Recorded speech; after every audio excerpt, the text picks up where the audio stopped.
Hi, and thank you for tuning in to Noir Histoire. I'm Natasha. Ta-Nehisi Coates' The Water Dancer was his fictional debut, which told the story of Hiram, a young enslaved boy. Following the sale of his mother, Hiram finds himself struggling to remember her, despite having a remarkable memory. With his craving for freedom and gifted memory, Hiram comes to the intention of the underground, a mysterious network that helps enslaved people escape to freedom. There's a lot of action and incitement in The Water Dancer, but ultimately it's a book about family.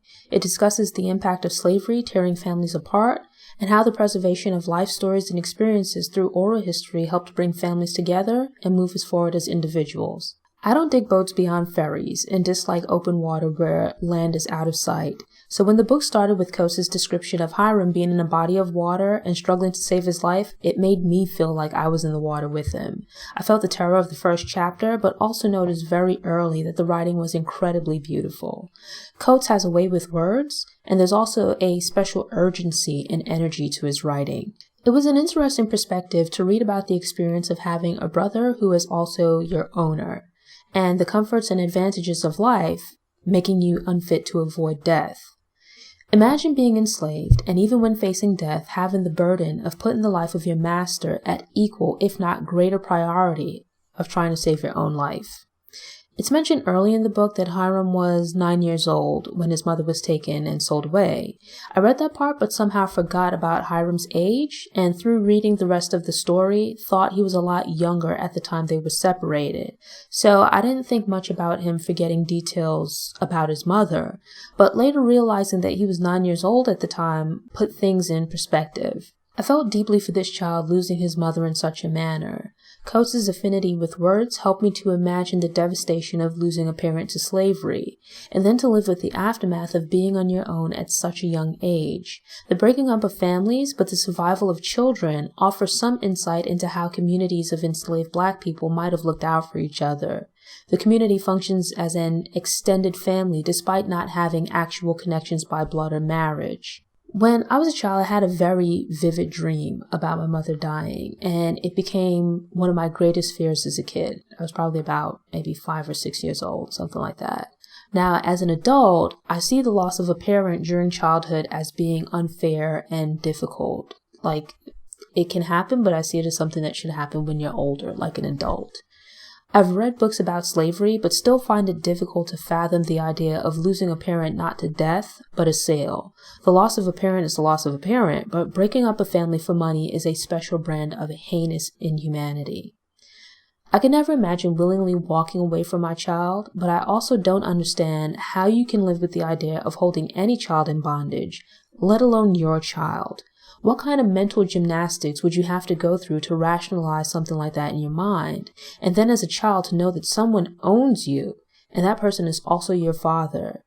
If your father is your first primary example of manhood, how would being owned by your father affect you as a young man and your definition of manhood? In addition to that, how did parents explain to their children that for no other reason beyond the circumstances of birth, they were owned by someone, that they will have to work and struggle for the benefit of others for whom a privileged life has been simply a matter of luck? For example, Hiram's half-brother Maynard is a waste of opportunity. Because so much is given to him without being earned or him being held accountable, he takes his good fortune for granted. Hiram's father, Howell, for the most part, isn't shown as being violent or ill-tempered, so he's kind of easy to ignore. He just pops up every now and then. But there are phrases and remarks that he utters throughout the book that I found irksome. Like, I just thought he was an annoying person. Maynard is a fool because his father doesn't require him to operate as though he has any sense. But Howell has this unrealistic image of Maynard while acknowledging that the boy is a lost cause. I feel like he knew the truth about Maynard's incompetence, but was in denial because it meant there was no real future for his acknowledged family line. And this was primarily his fault because of the way he raised Maynard. There's one conversation in particular where Howell tells Hiram that he'll have to become his brother's servant and look after him. This is because Howell doesn't believe Maynard is capable of looking after himself, which is bad enough on its own, but then he goes on to tell Hiram that he should consider this an honor. Before showing his talent for memory, Hiram was mostly ignored by his father, or at least he didn't pay much mind. But once his intelligence became apparent, his father essentially consigned him to live his life in service of his brother. Given his status as a slave, the question isn't even asked of what, if anything, Hiram might want to do with his life. And as an intelligent young man with many talents and dreams, this is stifling. I've read that working in the field was physically harder than in the house, but it allowed some distance and little moments of freedom, while being in the house meant you were always under the watchful eye of the slave owner and or mistress of the house. Hiram doesn't initially understand this, and wanting a way out of the slave quarters, he comes up with a plan to move closer to the big house. But when he gets there, he comes to realize that things aren't all they seem, and living in proximity to his so-called family won't necessarily offer the escape he's seeking. In his desperation to escape the crushing limitations of slavery, Hiram initially takes pride and interest in his father's family and plantation.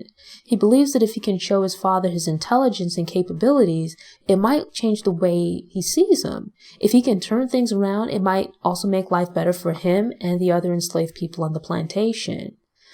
But with the warnings from the other people close to him, I viewed Hiram's plans for the plantation as a lost cause, but understood that it gave him hope and a sense of purpose.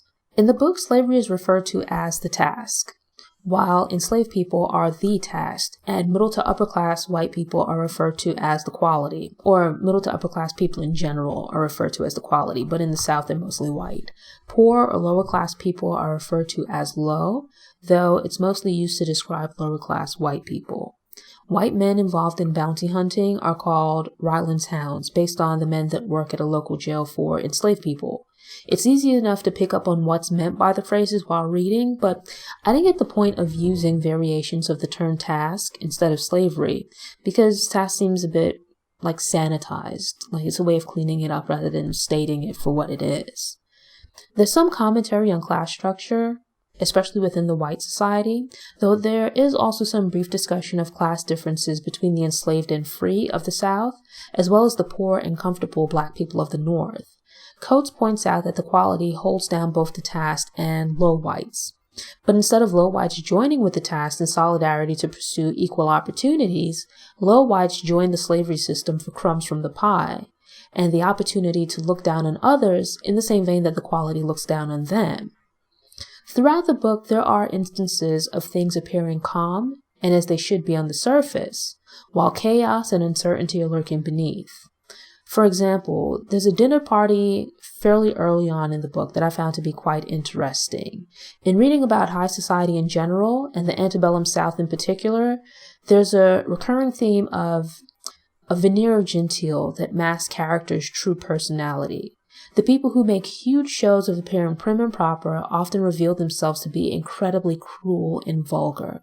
With the consumption of enough alcohol or in the presence of people they deem unimportant, they let their masks drop and show their true selves. Several stories and genres are going on within the book. There's romance as well as familial love, but there's also a bit of old school espionage with spies and agents. There's also a bit of the supernatural or fantasy/magic, but somehow it all works together. Usually I'm not a fan of romance or fantasy, as they tend to make things either too overly dramatic or problems are overcome too conveniently. But it didn't bother me too much here. Like, it was kind of easy enough to ignore. It's eye-opening when you consider why slaves were kept from reading or any other endeavors that might motivate them to the desire for more. Working in bondage was not enough to break the spirit of the enslaved, or that alone wasn't enough. And to have slaves see everything around them, but ignore their internal desires to possess something for themselves, required systems to be put in place to temper those desires. Slaves had to be made to feel and believe it in their hearts that there was nothing else beyond their everyday toil. The physical aspect of slavery would have been difficult, but the mental strain would have been crushing. Although the major female characters moved in and out of the story, I still appreciated their presence. Hiram's experiences offered some perspective on what it might have been like to come of age as a young black man during slavery, when your father owns you. Georgie Parks and the White Brothers of Philadelphia offer different perspectives on being free men with families and trying to get them out of bondage or protect them from it. With Thina, Sofia, and Hiram's mother Rose, we get some insight into what slavery might have been like for enslaved women. In the case of Sofia, being subjugated not just because of her race, but also because of her gender and her desire to obtain freedom from both. There's the uncomfortable conversation of being a man in love with a woman who, given the time, has no authority over her own body due to both race and gender. Being a black man unable to protect his children from the auction block or his wife/sweetheart from a slave owner's advances. If manhood is defined within a society as being a provider and protector, what does it mean if the society you live in prevents you from doing either? And if womanhood is defined as being chaste and tending to the family, what does it mean if both can be snatched away in a moment based on someone else's whim?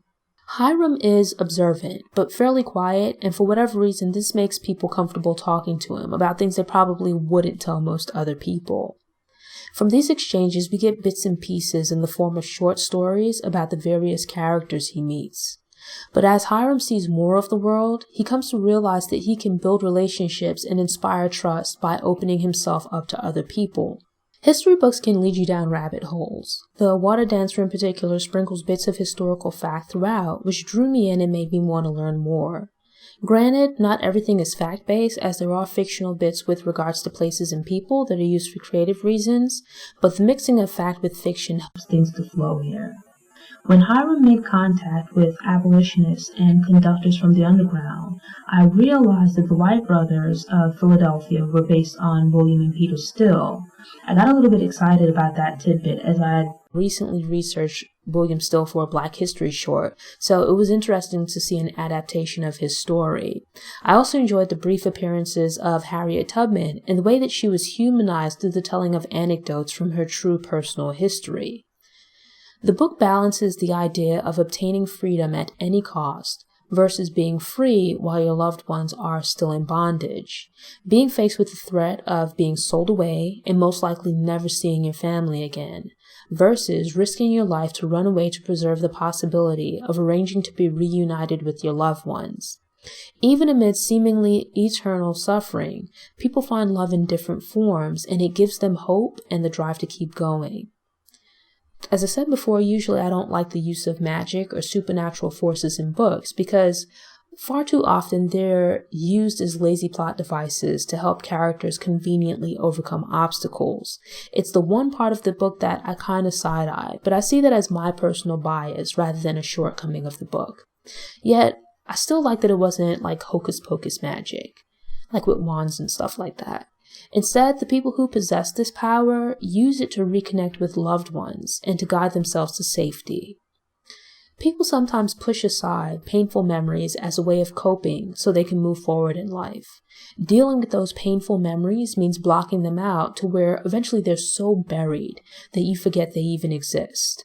And that's fine for some people, but for others, burying those memories causes more problems for them in the long term by preventing them from reaching their full potential. There's a message here that the painful and difficult moments from our lives help to shape who we are. And then, in reconnecting with those moments and using them as motivation to achieve our goals and desires in life, we take power from them. Instead of these moments controlling us or taking over our lives, we instead take control of them and use them for our betterment. There's a quote in the book that I think sums it up perfectly. Quote, "There's a reason we forget, and those of us who remember, well, it's hard on us." End quote. I've seen and heard interviews and commentary from various entertainers as well as regular people who have expressed that they're tired of stories about slaves and or slavery. And I agree with the perspective that we need a wider array of stories to be told about the Black experience.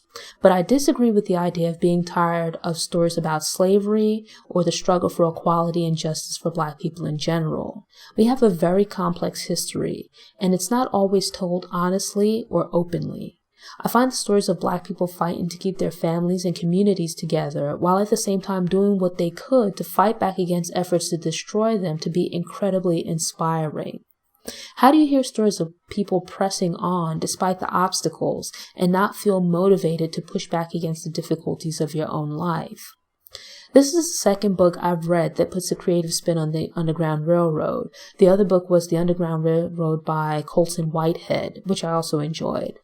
But I liked how Coates wove tidbits about historical figures into the story, as well as how he used the decay of this fictional Virginia county to discuss the importance of land and bodies to maintain and wealth in slaveholding states. I also love thrillers and espionage, so having codes, disguises, extraction strategies, and secret agents captured my attention. I'd previously heard of Ta-Nehisi Coates, but this was the first book of his that I read, and I'm looking forward to reading more of his work. Sometimes I hold off when books or movies are seemingly everywhere and everyone's talking about them because often they end up being overhyped, but that's not the case here. I thoroughly enjoyed and highly recommend The Water Dancer. Thanks for tuning in. Show notes are available on the Noir Histoire website via the link in the episode description. If you enjoyed this episode, please click the thumbs up button. You can also share it online, on social media, or with someone you think might enjoy the episode. Doing this will help other people find the show, which helps it to grow. If you aren't already subscribed to the Noir Histoire YouTube channel, I hope you subscribe now and return to get motivated, get inspired, and get more stories of Black history made and in the making. Until next time, take care.